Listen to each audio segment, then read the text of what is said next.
आज दोपहर को एयर इंडिया की फ्लाइट संख्या AI 171 दुर्घटनाग्रस्त हुई और कई पैसेंजर इसके अंदर हताहत होने की संभावनाएं हैं।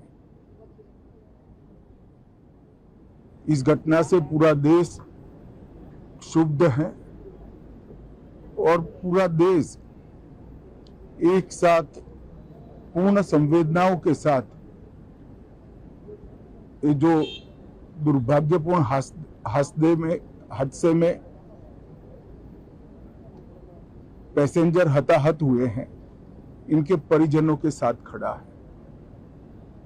सबसे पहले मैं भारत सरकार, गुजरात सरकार, भारत सरकार के प्रधानमंत्री जी और गुजरात सरकार की ओर से भी जो लोग हताहत हुए हैं, इनके परिजनों के प्रति गहरी संवेदना व्यक्त करता हूं। 10 ही मिनटों में हादसे के भारत सरकार के पास सूचना पहुंची।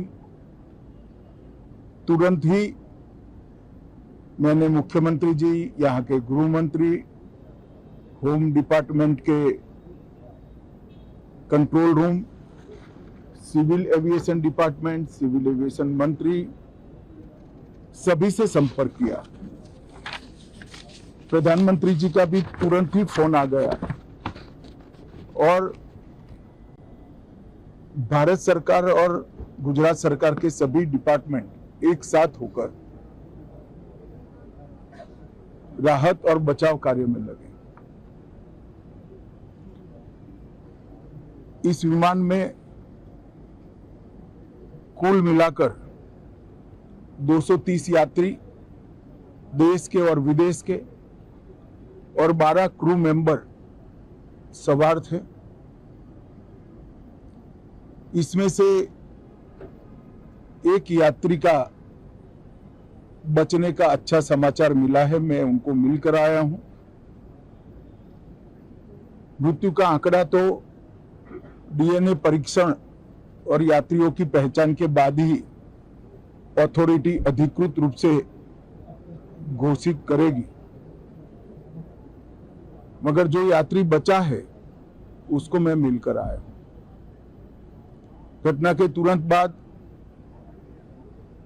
गुजरात सरकार ने बहुत त्वरा से डिजास्टर मैनेजमेंट की सारी इकाइयों को अलर्ट करते हुए, चाहे हेल्थ डिपार्टमेंट जो हो, चाहे फायर ब्रिगेड हो, चाहे पुलिस विभाग हो, भारत सरकार की भी CAPF को संपर्क कर सभी ने एक साथ मिलकर राहत और बचाव का कार्य चालू किया। मगर 1.25 लाख लीटर ईंधन विमान के अंदर ही था और लगभग गर्मी, तापमान इतना ऊंचा हो गया कि किसी को बचाने की मौका ही नहीं मिला।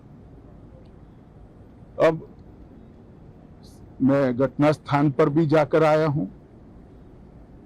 सारे यात्रियों के मृतदेह को बाहर निकालने का काम लगभग समाप्त हो चुका है। जितने यात्रियों के परिजन यहां पहुंच चुके हैं, वो सबका DNA लेने की कार्यवाही भी 2-3 घंटों में समाप्त हो जाएगी।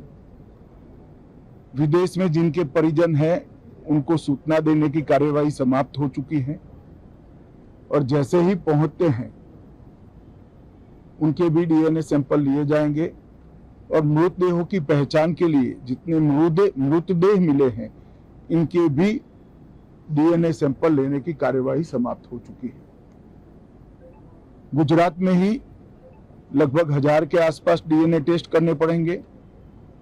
ये सभी टेस्ट करने की क्षमता गुजरात में विकसित है तो डीएनए टेस्टिंग के लिए कहीं गुजरात के बाहर जाने की जरूरत नहीं पड़ेगी।